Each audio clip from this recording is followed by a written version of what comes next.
बारे में बताइए। आजकल समस्या बच्चों तक ये पहुंच चुका है ब्रेन स्ट्रोक।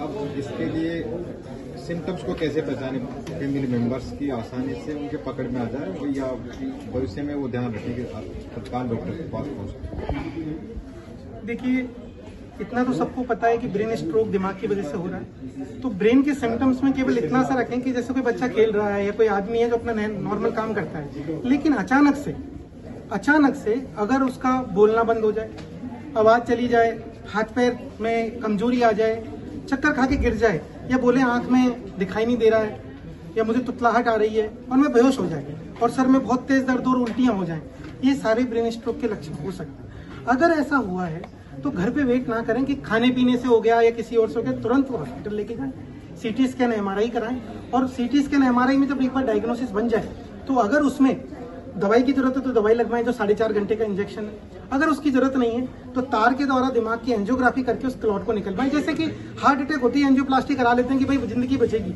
ऐसे ही तार से इसको कराएं। इसे न्यूरो इंटरवेंशन कहते हैं और इंटरवेंशन न्यूरोरेडियोलॉजी कहते हैं, जिसको एनएचबीएच में हम लोग प्रोवाइड करते हैं। अगर समय रहते ये ट्रीटमेंट किया जाए, जिसको 24 घंटे तक हम मैक्सिमम कर सकते हैं, 24 घंटे के बाद में ये इंटरवेंशन नहीं कर सकते। हाँ, अगर किसी की नस में 90% ब्लॉकेज है, 99% भी ब्लॉकेज है, तो भी उसे तार के द्वारा बिना चीर फाड़ के सही किया सकते हैं। अगर कोई नस का गुब्बारा फट गया, वहां से ब्लड लीक कर गया, तो उस ब्लड के लीक को जो जहां से फटा है उसको बिना ऑपरेशन के, बिना खोपड़ी खोल के तार के द्वारा कॉइलिंग करके उसको बंद कर दिया जाता है, जिससे जान बच जाए।